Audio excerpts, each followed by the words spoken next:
Hey guys, welcome to another Home Lab series video here today. In today's video, we'll be showing you how you can set up Harbor in Kubernetes to use as a proxy cache for caching containers from dockerhub into it so that, say for example, you're running like a ton of CI/CD pipelines that pulls, a base image to run a pipeline or various different things for like, you're running, some self-service apps and you're trying to play around with it and you're pulling like Redis containers, Postgres containers here and so forth. It's a great way to cache it, especially now that if you haven't heard, on April 1st of 2025, dockerhub is actually limiting their usage in regards to dockerhub polls for unauthenticated users being only 10 polls per hour and authenticated users with a free account being 100 polls per hour.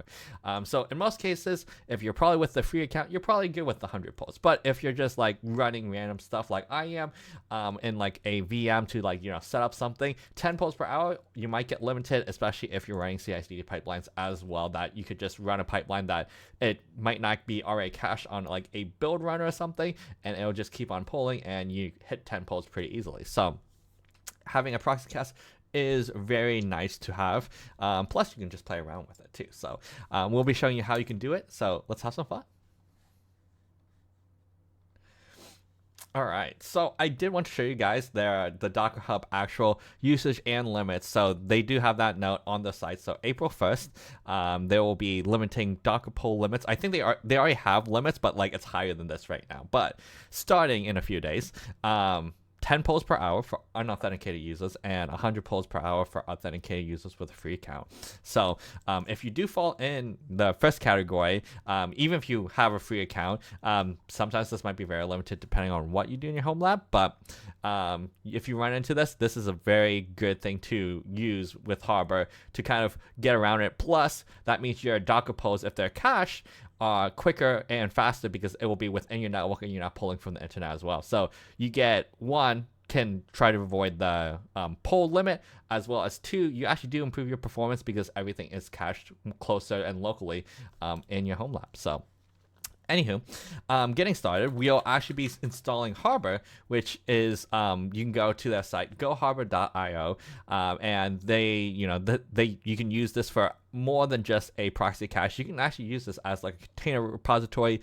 If you don't want to use like GitLab's container repository, this also does it very well. So I'm just showing the proxy stuff because I was kind of interested in playing around with it, and a friend recommended like, hey, you could try Harbor with this. So I ended up doing that. So let's get started. So what we want to do is I have my kube master server that essentially is handling all my deployments in Kubernetes and kind of does everything. So what we want to do is essentially get the Helm chart for Go Harbor. So we'll do Helm repo add Harbor, https helm.goharbor.io, and then we'll hit enter. So this will add the Harbor repository for the Helm charts.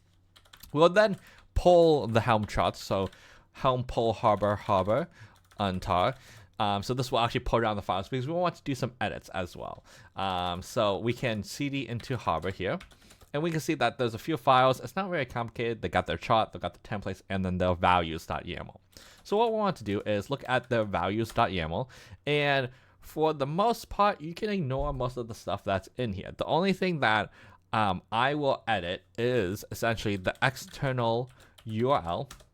And we will actually set this to be the URL that we'll be using. So in this case, it will be harbor.dragon.local.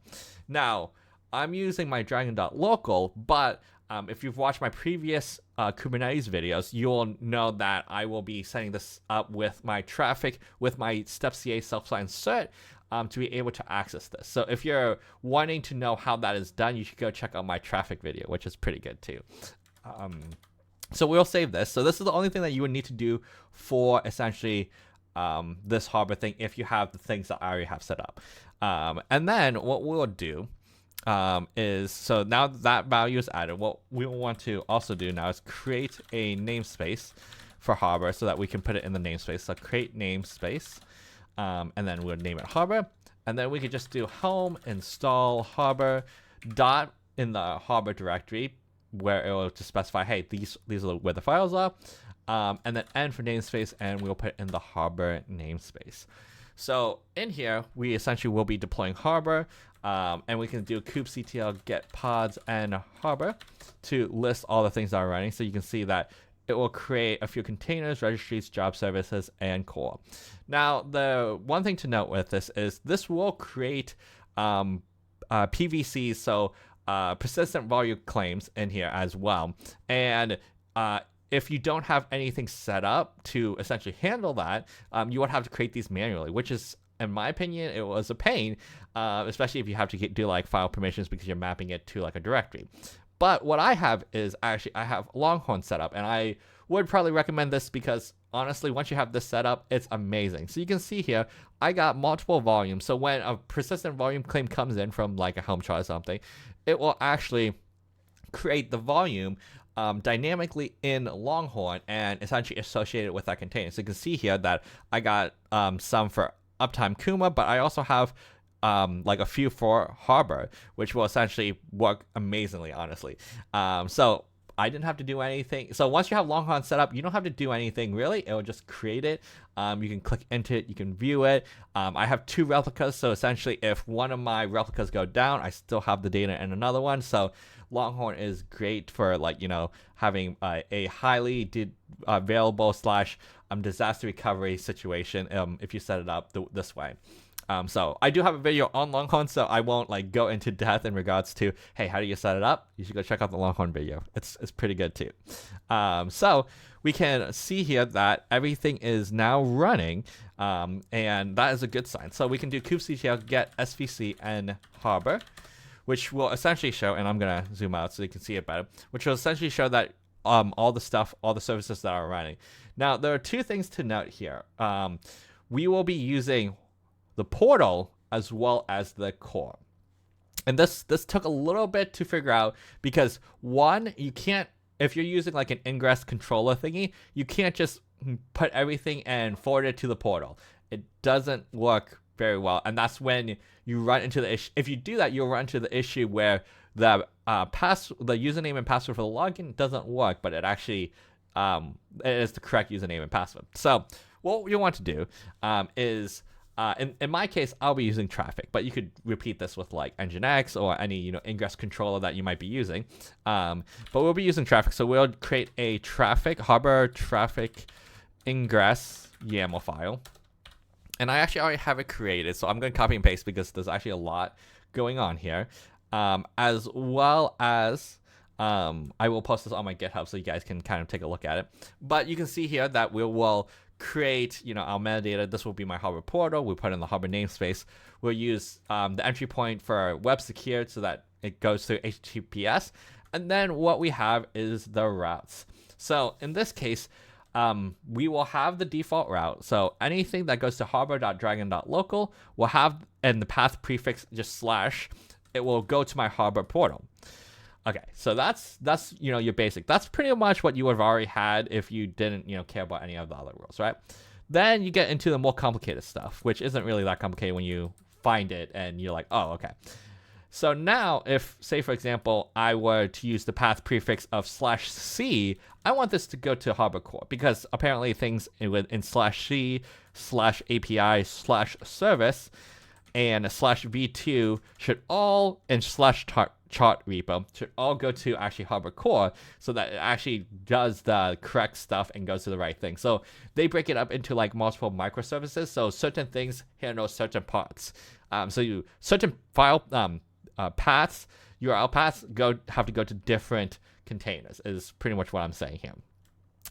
And I will post this. But so essentially, once you have all those paths configured, and then I have the TLS for the secret for dragon.local cert.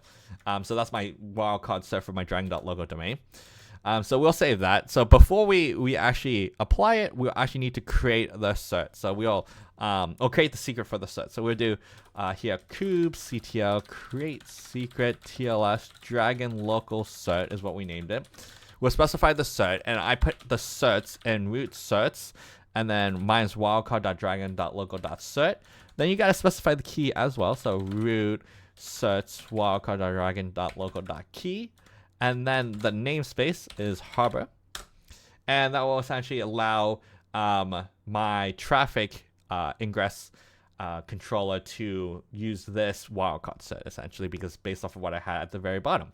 So now what we can do is kubectl apply -f for the file. We'll do Harbor traffic ingress. We'll put it in the namespace of Harbor, and it will create the portal and all the routing. Now, before we get too far, you actually have to have DNS set up for the routing to actually work. So what we want to do is update our DNS. So we'll do so via our GitLab repository, which we can update, and then it will deploy out to my bind server that I have running. So what we'll want to do is add another entry. So we'll add Harbor, and we'll point it to the IP address in this case, which is my Metal LB load balancer that I'm running on my Kubernetes pod, that points to my traffic service, which then will use that ingress controller to route essentially. So if you're interested on how the Metal LB load balancer works and the IPs that you can associate with, you should check out my first Kubernetes video, which sets that up as well. So in other words, it's been a very fun adventure doing Kubernetes, guys.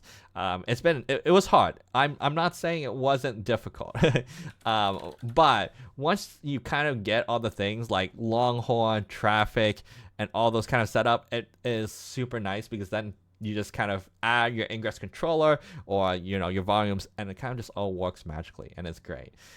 So let's just go to the DNS project. Let's make sure, hey, job went deployed. We should be good. So now what we can do is HTTPS harbor.dragon.local, and we can see the self-signed cert worked. So we got the self-signed cert, which is my wildcard cert, and then 2. We should be able to log in. Now, I can't remember. I think the username was admin, and the password is like Harbor 12345. So it's capital H Harbor 12345. I think is the default. Yes. So that is the default. So that's how you can get into Harbor. Now, again, if you run into the issue where you're using the default username and password and it's failing, make sure you have the right routes set up. Otherwise, it won't work. But after that, you're pretty much in Harbor. You can use it. So just kind of give a quick rundown. And it's actually been a little bit since I've used this.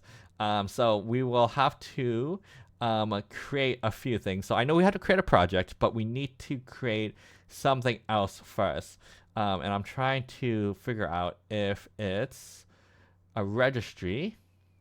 Yeah, so the first registry is dockerhub. Oh no, this is, yes, yep. So we'll be dockerhub, and we won't use an access key or secret key because we're just using dockerhub as is. So we can test that connection. We'll hit OK. And then what we can do here is now go to projects. We'll create a new project. So we'll name this Harbor Proxy. We'll make this public so that we can essentially, from like any of my VMs, so I can pull the repository and I don't need a login. We'll set it as a proxy cache. Then we can select the registry that we created. And then we'll leave the quota limits and bandwidth to be -1, so just go as fast as possible. But if you do have bandwidth constraints and you don't want to max out your bandwidth, you can specify that. We'll hit OK here. And that's pretty much it in regards to setting up the proxy. Next, what I can show you is so how to actually use it though, right? So I'm going to go to like one of my other VMs. So we have a VM. We got Docker installed in here. So what we can do is do like a Docker pull, and we'll do harbor.dragon.local, which is the URL. And then we'll do dockerhub proxy. And then, so that will be the repository. And then in this case, I can do dockerhub /drew. Hopefully it shows up. Maybe not. let's look up my, there we go. Well, we'll actually be using my, I'm going to be using my example. So I do create Linux escape room, guys. So if you didn't know, it's been a hot minute. Last update is 17 days ago. I haven't posted one in a long time, but I do Linux escape room containers for those of you who haven't seen them. So you can try them out and try to escape in these. But what we'll do here is actually pull the Linux escape room, and we can see it get cached. So let's just pull like number 1 here. So we'll copy this. Well, actually, we won't copy it, but we'll copy the end of this. So like you can see how it says docker pull /true Linux escape room. We're just adding the Harbor proxy essentially right in front of it. So this, paste that, and then we can hit enter. So what will happen is, oh, it's actually very possible I might have already had this one done already. So let's actually, I want to see one actually pull 14. Let's pull 14. 14. Yeah, there we go. So now it essentially goes to my Harbor, goes and says, hey, is this here? No, pull it down, cache it, and pull it down onto my local. So now what I can do, and this might take a few seconds as well. Yeah, so it's not like immediate. It won't show up immediately, but you can see the quota here actually did increase. So you can see now it was 0 earlier, now it's 8 after I refreshed it. And then eventually, and I'll fast forward the video, but it usually takes a few minutes before it actually shows up in the cache. Oh, there it goes. So it didn't even need to. It was pretty quick. But you can see now here that this is cached. I got 14 in here, and now whenever it pulls, it'll just pull from this cache essentially. But obviously you gotta have to put like the dockerhub proxy stuff in here. So now you essentially set up a proxy cache for containers if you're pulling from dockerhub, which will be great, especially if you want to, for example, do all my 14 escape rooms and you wanted to download them all. You would obviously be limited to only download 10 of them, because you wouldn't get cached. You would run to the 10 limit per hour, so you can only download 10 at a time, right?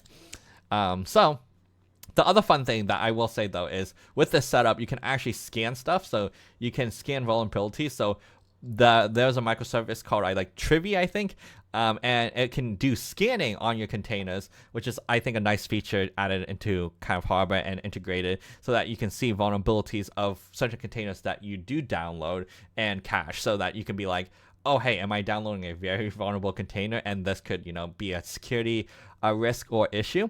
And you can see, in here that it actually shows a lot of cool stuff. I can click into it and I can scroll down and see all, vulnerabilities, and it gives you kind of a description, the fixed versions and things like that. So you can even click on it and it'll open up, your vulnerability database and seeing, hey, I'm using some Go probably, and it's using, a version that I shouldn't be upgrading apparently. So, but anywho, that's kind of how you can set up Harbor, how you can get the dockerhub proxy working for your containers, and doing a pull, as well as how you can scan some of your projects. So there you go. Now you don't have to hopefully worry about the pull limits and stuff like that starting April 1st. And maybe hopefully you find this video before then, but if you see it afterwards, hopefully this helps and you guys can get it set up in your own accounts. I know I will probably have to do this for some of my my CI/CD pipelines, to make sure, hey, I'm not hitting those limits as I'm like just testing through multiple different things, or just random Docker self-hosted Docker containers as well. So, but that's pretty much it for this video. So hopefully you guys did enjoy. If you did, feel free to give me a like, comment, and subscribe, and we'll see you guys in the next video. Bye.